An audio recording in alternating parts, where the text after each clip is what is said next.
스페인 영화 중에 노웨어라고 하는 작품이 있습니다. 기구한 한 여인의 비극적인 인생사를 아주 긴장감 있게 보여주는데요. 거기에 모성애까지 덧붙여져서 개인적으로 아주 흥미롭게 본 영화입니다. 내용이 이렇습니다. 스페인이 전체주의 국가가 되었다라고 하는 이 가상의 상황을 배경으로 영화가 시작이 됩니다. 폭력이 난무하고 국가 권력으로 백성들을 핍박하는 가운데 더 이상 참지 못해서 이제 그러한 현실을 피해 도망하고자 다른 나라로 입국하려는 사람들, 그 주인공, 그 영화의 그 많은 사람들 중에 주인공 미아라고 하는 여인이 나오는데요. 그녀는 임신한 몸으로 남편 니코와 함께 이제 다른 나라 아일랜드로 밀항하려고 합니다. 컨테이너에 올라탔습니다만 컨테이너 안에 사람들이 너무 많다는 이유로 부부가 어쩔 수 없이 다른 컨테이너를 타게 되는 거예요. 그런데 출항 전에 검열 단계에서 이 여인이 있던 주인공 여인이 탄 컨테이너가 군인들에게 발각이 되어서 컨테이너 안에 사람들이 모두 총에 맞아 죽습니다. 몰래 건물 물건 위에 올라 있었던 이 주인공 여자만 살아남게 돼요. 그리고 그녀를 실은 컨테이너는 이제 큰 화물선으로 실려가게 됩니다. 그런데 실려가는 과정 속에서 바다에서 큰 풍랑을 만나게 되고 이 주인공 미아가 몸담고 있던 컨테이너가 바다에 떨어져서 망망대해에 이 컨테이너가 떠 있는 거예요. 하지만 컨테이너는 이미 벌집처럼 총알로 구멍이 나 있어서 그 구멍을 통해서 물이 들어오는 위기를 경험하기도 합니다. 주인공 미아는 이런 비극적이고 절망적인 상황에서 생을 포기하고 싶었지만 뱃속 아이의 태동을 느끼면서 모성애가 크게 발동이 되죠. 그리고 살아야겠다라고 하는 의지가 아주 힘있게 일어납니다. 몸은 찢겨져서 다리에 큰 상처를 입었고 그리고 열악한 환경에서도 이 여인은 컨테이너 안에 있는 물건들로 겨우 버티면서 컨테이너 안에서 아기를 출산합니다. 결국 견뎌내고 버티는 내용을 아주 긴장감 있게 다룬 생존 영화지요. 특히 영화 장면 중에 그 컨테이너 안에 그 깊은 어둠 속에서 태양빛의 소중함을 알고 그 빛을 좀 더 받고자 컨테이너 천장을 조금씩 뚫어가면서 컨테이너 밖으로 올라가 빛을 쬐는 모습이 아주 감동적으로 다가왔습니다. 어머니는 위대하다라는 생각과 함께 자식을 살리고자 몸부림치는 이 주인공의 모습에 마음이 안쓰럽기도 하고 애절하게 느껴졌습니다. 여러분, 성경에 나오는 인물들 중에도 고난과 고난, 그 깊은 인생의 어두움을 겪은 인물들이 많죠. 그 중에서 끊임없는 고난과 깊은 어둠의 삶을 산 사람이 요셉, 그 인물이 떠올랐어요. 물론 그는 아버지 야곱에게 사랑을 많이 받았던 아들이었습니다만 이 아버지 야곱은요, 자식을 사랑할 줄 잘 몰랐어요. 어떻게 사랑하는 것이 진정한 사랑을 베푸는 것인지를 몰랐어요. 그래서 야곱은 12명의 형들이 보는 앞에서 11번째 아들 이 요셉에게 채색 옷을 입혀주었습니다. 이 일로 요셉은 형들에게 미운 털이 바뀌게 되죠. 당연히 형들에게 엄청난 시기와 갈굼을 당합니다. 그런 내용들이 창세기 37장 3절 4절에 잘 나와 있죠. 요셉은 노년에 얻은 아들이므로 이스라엘이 야곱을 말합니다. 야곱이 여러 아들들보다 그를 더 사랑하므로 그를 위하여 채색 옷을 지었더니 그의 형들이 아버지가 형들보다 그를 더 사랑함을 보고 그를 미워하여 그에게 편안하게 말할 수 없었더라. 게다가 요셉도요, 아버지 야곱 곁에서 형들의 잘못과 실수를 고자질하기 시작합니다. 그러니 요셉은 형들에게 눈엣가시였겠죠. 그런데도 아버지 야곱은 분위기 파악을 못한 채 형제들 간에 질서를 세워주지 못하고 11번째 아들에게 이 채색 옷을 입혀주는 것입니다. 당시에 여러분, 채색 옷은 한 집안의 상속자들이나 입었던 옷이에요. 그러니 요셉이 그 옷을 입고 있다는 것만으로도 형제들에게는 공분을 사기에 충분했던 것입니다. 형제들의 공분이 얼마나 컸는지, 여러분, 요셉이 형제들을 찾아갔을 때에 형제들이 그를 잡아서 구덩이에 넣잖아요. 그런데 구덩이에 넣기 전에 제일 먼저 한 것이 채색 옷을 벗기는 거였습니다. 얼마나 꼴보기 싫었으면, 채색 옷이 눈에 거슬렸으면 그렇게 했겠습니까? 이후 요셉은 미디안 상인들에게 넘겨져서 애굽에 가지요. 그 이후부터 본격적인 어둠의 날들이 시작이 됩니다. 자신을 그토록 아껴주었던 아버지의 품을 떠나 종으로 팔려간 거예요. 폼나게 입었던 채색 옷이 벗겨지고 초라한 노예 옷을 입게 된 것입니다.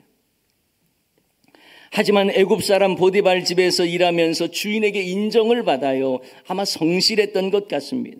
그래서 가정 총무가 됩니다. 주인의 소유를 다 요셉이 관리하게 되었습니다.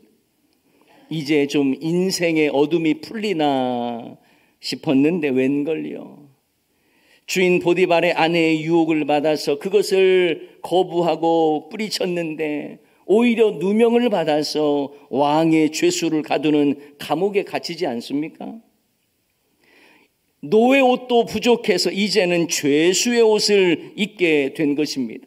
어둠은 더 깊어져 가고 짙어가는 것 같습니다. 그 내용이 창세기 39장 20절 21절에 나와 있는 내용인데요. 이에 요셉의 주인이 그를 잡아 옥에 가두니 그 옥은 왕의 죄수를 가두는 곳이었더라. 요셉이 옥에 갇혔으나 여호와께서 요셉과 함께 하시고 그에게 인자를 더하사 간수장에게 은혜를 받게 하시매라고 말씀합니다. 요셉의 삶에 어둠의 환경이 계속되고 있습니다. 노예에서 이제는 죄수로까지 전락해버린 거예요. 그런데 여러분, 놀랍게도 요셉은 어둠의 환경 속에서 불평하는 내용이 전혀 없습니다.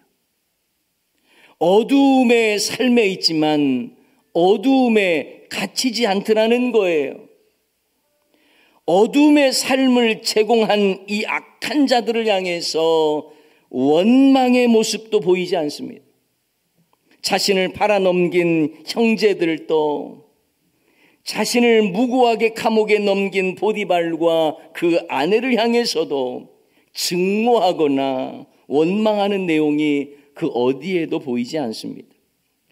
그렇다면 왜 요셉이 어두운 환경에 있어도 이 어둠에 갇히지 않고 이 어둠에 매이지 않을 수 있었을까요? 그것은 바로 하나님의 선하심을 신뢰했기 때문입니다. 지금은 비록 그가 어둠 가운데 있을지라도 하나님께서 가장 선한 길로 나를 인도해 주실 것이라고 하는 그 믿음, 여러분, 이것이 어둠을 해치는 비결이 되는 거예요. 하나님께서 나를 어둠 가운데 이끄셨어도 그 속에서 나를 구원의 도구로 사용해 주실 것에 대한 믿음이 있었던 거예요. 그래서 요셉은 자기 아버지 야곱이 죽자 그것 때문에 두려워하는 형제들에게 이렇게 말하지 않습니까? 창세기 50장 20절 말씀 다 같이 한번 읽어봅니다. 당신들은 나를 해하려 하였으나 하나님은 그것을 선으로 바꾸사 오늘과 같이 많은 백성의 생명을 구원하게 하시려 하셨나니. 아멘. 당신들이 나에게 어둠의 일을 꾸며서 넘어뜨렸고 이곳까지 내가 왔지만 하나님은 그것을 오히려 선으로 바꾸셔서 자기 민족을 구원하는 도구로 사용하셨다라고 말하는 거예요. 모든 것이 합력하여 선을 이루게 하셨다고 하는 믿음의 고백인 것입니다. 우리가 잘 아는 말씀 있죠? 로마서 8장 28절 말씀도 우리 다 같이 한번 읽어봅시다. 우리가 알거니와 하나님을 사랑하는 자 곧 그의 뜻대로 부르심을 입은 자들에게는 모든 것이 합력하여 선을 이루느니라. 아멘. 저와 여러분의 인생에 어둠이 있습니까? 고달픔이 있습니까? 그 속에서 우리가 이 어둠을 헤쳐나갈 수 있는 비결이 있어요. 그것은 바로 선하신 하나님을 신뢰하는 것입니다. 그래서 모든 것이 합력하여 선을 이룬다라고 하는 그 믿음을 가지고 이겨내고 견뎌내는 것입니다. 여러분, 하나님의 선하심을 믿는 자는 자기의 인생에 있어서 주어를 하나님으로 삼습니다. 요셉의 인생을 표현하는 여러 표현 중에요, 하나님이 주어로 사용되어지고 주도적으로 인도됨을 볼 수가 있어요.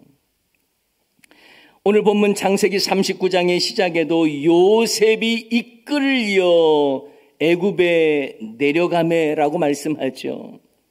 여러분, 이끌려 왔대요. 이 말은요, 수동형입니다. 내려가게 했다라는 말이에요. 요셉을 이끄신 분이 계셨고 요셉은 이끌림을 받았다라는 것입니다.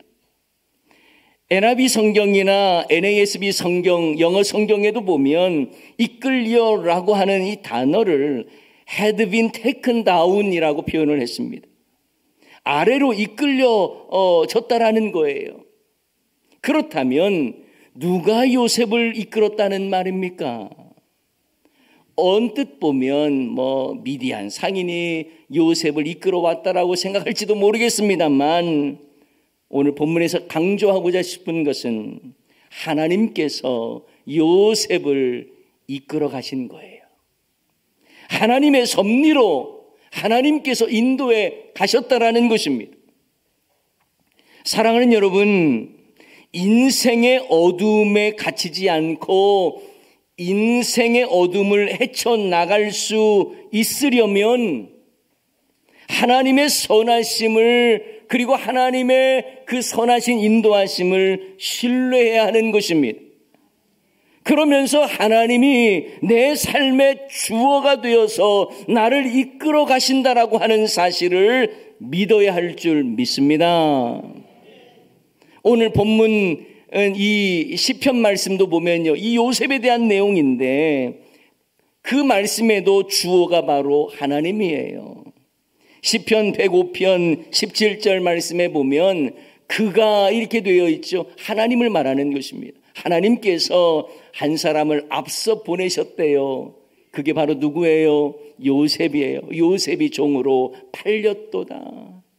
요셉이 종으로 팔려간 것 같은데 아니요, 하나님께서 그 사람을 보내셨다라고 말씀하고 있는 것입니다.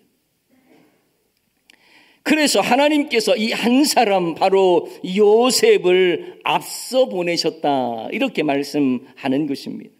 요셉은 운이 없어서 팔려간 것이 아니라 하나님께서 앞서 요셉을 구원의 도구로 보내셨다라는 것입니다. 여러분, 혹시 인생의 어두움을 경험하고 계십니까? 내 인생 왜 이렇게 꼬여서 얽히고 어두운 가운데 있는가라고 생각합니까? 왜 내가 원하는 대로 일이 잘 안 되지? 이런 생각으로 마음이 무거우십니까? 혹시 인생의 주어를 나로 삼고 있지는 않습니까? 하나님의 섭리를 신뢰하면서 하나님을 내 인생의 주어로 삼으셔야 어둠 속에서도 믿음으로 해석이 되는 거예요. 내가 내 인생의 주어가 되어서 해석을 하면요, 그냥 운이 없는 거예요. 하지만 내 인생 어둠 속에 있다 할지라도 인생의 주어를 하나님으로 두는 사람은 하나님의 선하신 손길, 하나님께서 나를 이끌어서 결국 합력하여 선을 이루실 것이라고 하는 그 믿음의 고백을 할 수 있는 것입니다.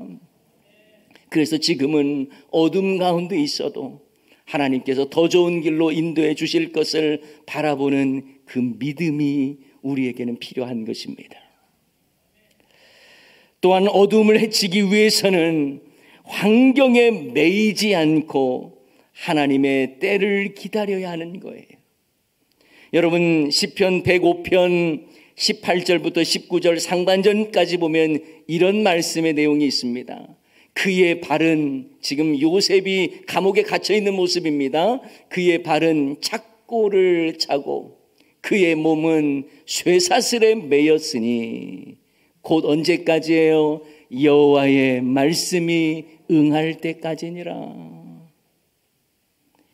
여러분, 요셉이 애굽에서 억울하게 감옥에 갇혔잖아요. 그래서 그의 몸에는요 쇠사슬이 매여 있고 발에는 착고가 차여져 있습니다.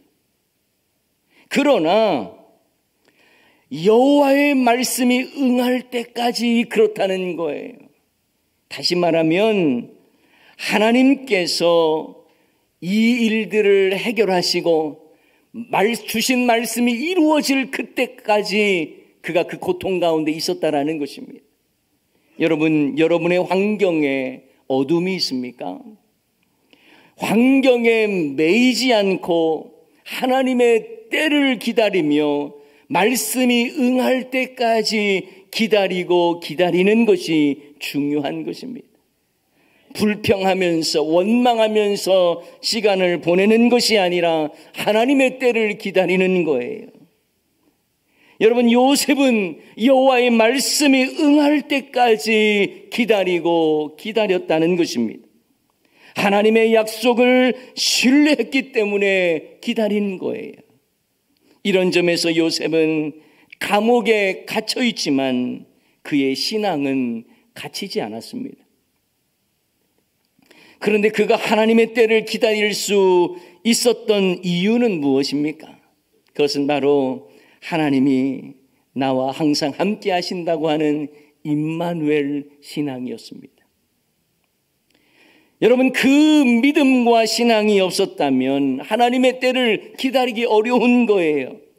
여러분, 노아에게 120년 후에 있을 하나님의 심판을 말씀하셨고 노아가 들었잖아요. 그런데 그 말씀대로 방주를 지으면서 기다릴 수 있었던 것은 하나님의 말씀이 반드시 이루어질 것이라고 하는 믿음과 함께 하나님이 지금도 나와 함께 하신다는 그 확신이 있었기 때문에 가능한 일입니다. 그러니 인생의 가장 깊은 어둠 속에서도 하나님이 나와 함께 하심을 신뢰할 때에 견뎌낼 수 있고 어둠을 헤쳐갈 수 있는 거예요. 하나님이 나와 늘 함께 하시는 그 임마누엘의 신앙이 있을 때에 여러분에게 엄습한 두려움도 몰아낼 수 있는 줄 믿습니다. 창세기 39장 2절 말씀에 보면 이렇게 말씀합니다. 다 같이 읽습니다. 여호와께서 요셉과 함께 하심으로 그가 형통한 자가 되어 그의 주인 애굽 사람의 집에 있으니. 여러분, 요셉을 이야기할 때에 여호와께서 그와 함께 하신다는 표현이 참 많습니다. 그러니까 요셉이 어디에 있든지 그가 노예로 있든지 아니면 감옥에 가 있든지 항상 하나님께서 그와 함께 하심으로 이렇게 표현하는 거예요. 그러면서 그가 형통한 자가 되었다라고 말씀하는 것입니다. 여러분, 요셉의 환경은 아버지의 품을 떠나 낯선 곳 애굽 땅까지 그 밑바닥 노예 생활을 하게 되었고, 그럼에도 불구하고 오늘 본문에서 방금 읽었던 본문에서 여호와께서 요셉과 함께 하심으로 그가 형통한 자가 되었다고 말씀하지 않습니까? 그 이유가 딱 한 가지죠. 아니, 노예로 있는 사람한테 형통한 자라고 말하는 이유가 바로 여호와께서 요셉과 함께 하심으로 그가 형통한 자가 되었다라는 것입니다.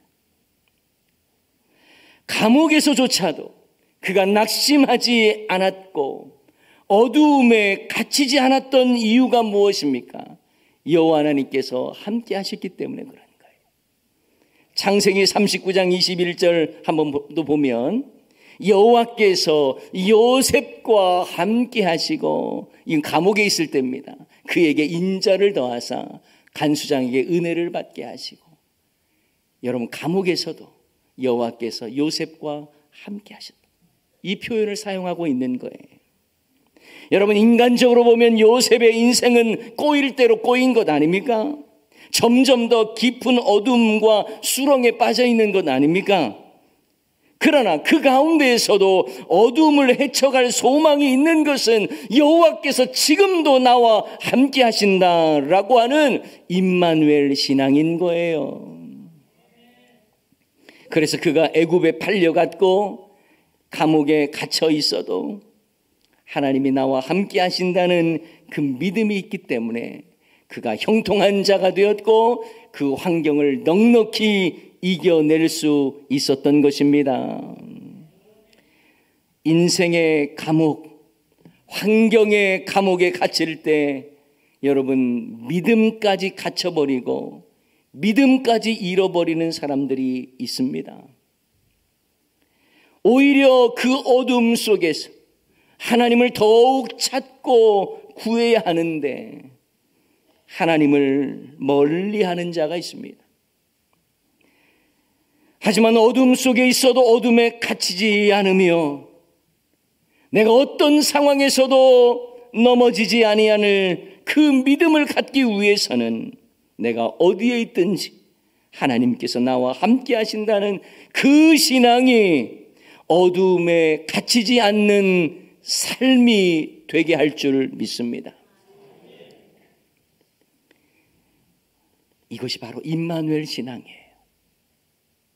하나님이 함께 하시면 내가 어디에 있든지 형통하다.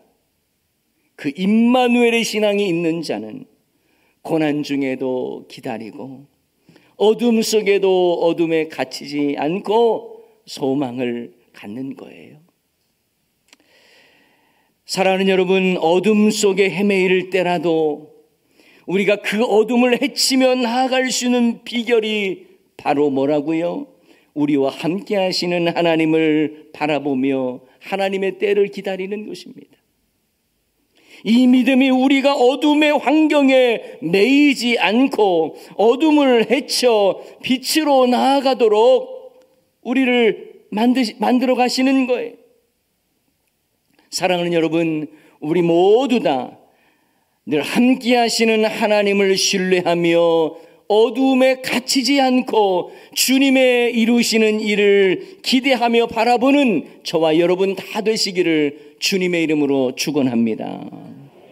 마지막 한 가지를 더 살펴보면 어두움을 헤치며 나아가기 위해서는 어두움의 환경 속에서도 하나님께서 우리를 말씀으로 단련하고 계신다고 하는 그 믿음을 가져야 합니다. 자, 시편 105편 19절 말씀 우리 다 같이 한번 읽어볼까요? 곧 여호와의 말씀이 응할 때까지라 그의 말씀이 그를 단련하였도다. 예, 하나님의 말씀이 요셉을 단련했다는 거예요. 몸은 착고에 차여져 있고 또 사슬에 매여져 있는 그 상황이었지만 하나님의 말씀이 그를 단련하였다라는 것입니다. 여러분, 그의 인생의 감옥에서 고통하며 쇠사슬에 매여 있었지만 하나님의 말씀이 응할 때까지 하나님의 말씀으로 요셉을 단련하셨다라는 거예요. 하나님께서 말씀을 통해 이루시고 역사하실 그때가 임할 것을 바라보면서 말씀으로 단련받는다는 생각을 했다라는 것입니다. 여러분, 어둠을 헤치고 힘겨운 시간을 이겨내기 위해서는 꼭 기억해야 할 것은 내가 지금 하나님의 말씀으로 단련 중이라는 사실을 잊지 마십시오. 우리가 고난 중에 있을 때 하나님의 말씀, 그 능력의 말씀은 우리를 다듬어 가십니다. 하나님의 말씀이 우리의 모난 부분을 다듬어 가시는 거예요. 하나님의 말씀은 살았고 운동력이 있어 좌우에 날쌘 어떤 검보다 예리하여 혼과 영과 관절과 골수를 찔러 쪼개기까지 하지 않습니까? 그렇게 우리를 다듬어 가시는 거예요. 여러분, 이 광야라고 하는 히브리어 단어를 아십니까? 미드바르라고 하는 단어입니다. 그런데 이 미드바르라고 하는 이 단어가요, 아주 재미있는 단어예요. 왜냐하면 말씀으로부터라는 의미를 가지고 있기 때문에 그렇습니다. 광야, 이 미드바르라고 하는 단어는 이 말씀이라고 하는 나바르에서 나온 단어입니다. 말씀으로부터라는 의미를 가지고 있어요. 이런 점에서 광야의 의미는요, 하나님으로부터 말씀을 받는 곳이라는 의미를 가지고 있습니다. 아무것도 없습니다. 갈 길을 알지 못합니다. 척박합니다. 공급될 만한 곳이 없습니다. 그때 바로 하나님의 말씀을 받는 거예요. 광야 인생을 통해서 하나님의 말씀을 듣습니다. 그 말씀으로 우리는 단련을 받는 거예요. 그 말씀을 통해서 우리는 훈련을 받는 것입니다.